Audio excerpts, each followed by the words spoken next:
네, 시장의 중심 잡아보겠습니다. 쌍끌이 형님 나오셨습니다. 빅데이터 연구소 이상준 소장 함께합니다. 안녕하세요, 소장님. 네, 안녕하세요. 네, 오늘의 중심 주제부터 보겠습니다. 자, 오늘의 키포인트 수급에 주목하셨네요. 외국인은 전기전자만 매수, 기관은 전기전자도 매수입니다. 의미심장한데요. 잠시 후에 포인트 잡도록 하고 이제 미증시 마감 상황부터 정리해 보겠습니다. 어떻게 보셨습니까? 포인트는 세 가지 정도 보면 될 것 같은데요. 우선 첫 번째는 반도체 불쇼. 이게 이제 첫 번째고. 불쇼. 네, 그렇게 이 정도는 보셨군요. 불쇼라고 얘기해도 과장되진 않은 것 같아요. 예. 그리고 두 번째로는 위드 코로나주가 단연 강세. 반면에 세 번째로는 백신주, 치료제주가 동반 약세. 이것 포인트로 잡으면 될 것 같습니다. 마이크론 테크놀로지 실적 발표하고 시간외로 7%, 6%대 상승했었는데 10% 넘게 오를지 몰랐어요. 오늘 한번 기대를 한번 해보고요. 우리나라 반도체 주식도요. 뭐 온세미컨덕터, AMD, KLA 이런 종목들도 6%대 엄청 많이 오른 거죠. 그리고 엔비디아도 5%가 올랐고요. 전기차 관련주도 아까 보여주셨는데 강세를 보였고 대형 그 기술주, 빅테크주들도 대부분 강세였습니다. 근데 반도체주가 워낙 많이 올라가니까 뭐 마이크로소프트가 2.3%, 아마존이 2%, 애플이 1.9% 올랐는데 뭐 덜 오른 것 같이 보이긴 하는데 이것도 엄청 올라간 거예요. 그러니까 단연 강세였을 것 같고 다우 종목 중에서는 나이키가 6% 넘게 올랐고 보잉도 6% 올랐습니다. 금융주도 강세를 보였고요. 골드만삭스가 2.3% 올랐습니다. 뭐 여행주, 그다음에 크루즈, 그다음에 그 항공주 이런 쪽 그리고 뭐 대부분의 종목이 다 올랐는데 메타버스 관련돼서 로블록스도 좀 많이 올랐고요. 달러 인덱스는 약보합세를 보였습니다. 조금 찔끔 떨어졌는데 뭐 크게 움직이지 않았고 유가가 비교적 큰 폭으로 올랐어요. 4%나 올라가면서 71달러대로 회복을 했습니다. 미 국채 10년물 금리는 1.4% 밑으로 내려갔었는데 이틀 동안 좀 비교적 좀 크게 오르면서 1.47%까지 올라가고 있고요. 예. 뭐 마이크론이 워낙 지금 크게 올랐기 때문에 하이닉스하고 키재기 한번 좀 봐야죠. 그 차트 한번 그려봤는데 상대 강도 한번 그려봤습니다. 차트 한번 보겠습니다. 보면은 거의 뭐 추세적으로는 똑같이 움직여요. 하이닉스하고 마이크론은 똑같이 움직이는데 근데 이상하게 그 하이닉스는 조금 기울기가 완만하죠. 그러니까 방향은 똑같은데 근데 아무튼 뭐 불쇼를 했기 때문에 마이크론이 뭐 하이닉스, 삼성전자, 더불어서 반도체 장비 더 나가면은 이 종목들이 치고 나가면은 다른 종목들도 좀 강하지 않을까라는 기대를 좀 갖게 하는 아침인 것 같습니다. 예. 드디어 우리 시장에도 반도체 봄이 오는 건지 계속 좀 체크를 해볼 필요가 있겠고요. 불쇼라고 표현을 해주셨습니다. 근데 어제 워낙 먼저 반영이 된 측면도 있어서 과연 오늘 어떤 전략이 필요할지 궁금하기도 하고요. 먼저 수급 상황부터 정리해 보겠습니다. 일단은 지금 수급 흐름이 아직까지는 데이터가 잘 잡히질 않아요. 그래서 특히 코스피 같은 경우도 그렇고 연속해서 쌍끌이 매수, 기관이 동시에 매치를 사는 이런 종목을 찾기가 굉장히 좀 어렵습니다. 어제는 뭐 단연 삼성전자, 하이닉스만 뭐 집중적으로 샀고요. 네. 그 이외에 이제 그 LG 그룹주 중에서 LG 이노텍이 또 얼마나 조정받았다고 조정도 별로 안 받았는데 다시 사상 최고치 기록했고 강하게 기관이 같이 샀고 그다음에 LG전자도 어제 쌍끌이 매수가 나왔고 HMM도 어제 쌍끌이 매수가 나왔습니다. 코스닥에서는 기관은 게임주를 좀 많이 샀고 외국인은 어제 뭐 절대적으로 반도체 코스닥에서도 반도체를 많이 샀는데요. 뭐 에코프로비움이라든지 동질세미캠 이런 쪽도 이제 쌍끌이 매수가 나왔고 위메이드, 첨보 이런 종목도 쌍끌이가 나왔는데 역시 뭐 코스닥도 연속 쌍끌이 종목은 찾기 어렵고 위메이드가 좀 시동을 걸고 있는데 위메이드가 치고 올라가면은 게임중 모멘텀도 나올 것 같은데 위메이드 주가도 봐야 될 것 같고 수급 흐름도 당분간 좀 봐야 될 것 같습니다. 오늘 수급 대장주로는 SFA 반도체라는 종목을 들고 나왔는데요.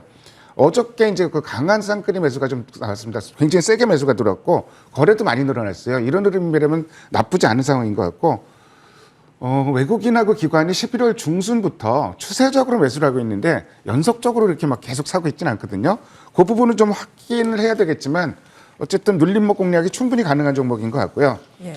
자, 이 종목을 들어온 포인트는 한 가지를 짚어보면은 이 종목이 서버용 디램 관련주예요. 그러니까 마이크론 실적이 상당히 좋았는데 그 중에서도 부문별로 보면은 서버 쪽이 서버용 디램 쪽이 실적이 상당히 좋았거든요. 이 회사는 이제 국내 반도체 후공정 서비스 업체 중에서는 1위 업체입니다. 그리고 패키징 모듈 테스트 이런 걸 하고 있고 삼성전자의 서버용 디램 후공정 중에서는 1위 업체예요. 이 부분이 포인트인 것 같고 뭐 하반기에 일단은 반도체 쪽에 그 사이클이 나왔는데 외주는 계속 들렸거든요. 그래서 이 회사는 1분기 실적이 아주 좋았다가 2분기 조금 주춤했다가 3분기에 다시 좋아지는 이런 모습을 보이고 있고요. 이 회사는 동남아 공장이 있어요. 그래서 외주 하면은 가격 경쟁력이 최고잖아요. 그래서 그 부분도 포인트일 것 같고, 다시 말씀드리지만 서버용 D램이 예상보다 빠르게 수요가 회복될 가능성이 많다. 그러면 어떤 종목을 봐야 될까? 그래서 그런 맥락에서 꼽은 종목이 SFA 반도체입니다. 예. 반도체 어떤 종목 봐야 될까 고민 많으실 텐데 네. 힌트가 될 듯합니다. SFA 반도체 눌릴 때마다 모아가는 전략 말씀 주셨습니다. 자, 시장 보겠습니다. 여전히 뭐 우리 시장의 방향성은 좀 모호하지 않습니까? 이 예. 안에서 좀 볼만한 포인트 어떻게 잡고 계세요? 일단은 아까 원앵커가 그 마이크론 테크놀로지 실적 얘기하면서 예. 전망 얘기를 했었잖아요. 그 예. 부분을 제가 자세히 한번 표로 좀 만들어 왔어요. 실적은 아주 뭐 대단한 서프라이즈가 나온 건 아니에요. 매출하고 맞아요. EPS나 살짝 웃돌았는데 저 2분기 전망을 보면은 매출액하고 EPS가 상단 전망치를 보면은 올해 그 1분기 전망치랑 1분기랑 거의 유사해요. 근데 이게 무슨 의미가 있냐면은 2분기에 확 나빠질 거라고 다들 저 봤었거든요. 예. 그게 아니란 얘기죠. 더 나아가서 2분기에 이렇게 안 나빠진다 그러면은 이때가 바닥이다. 2분기라는 거는 그러니까 그 12.12입니다. 그러니까 2분기라는 게 결산기가 틀려서 헷갈릴 수 있는데 예. 12.12거든요. 여기서 바닥을 치고 돌아선다는 전망으로 볼 수도 있거든요.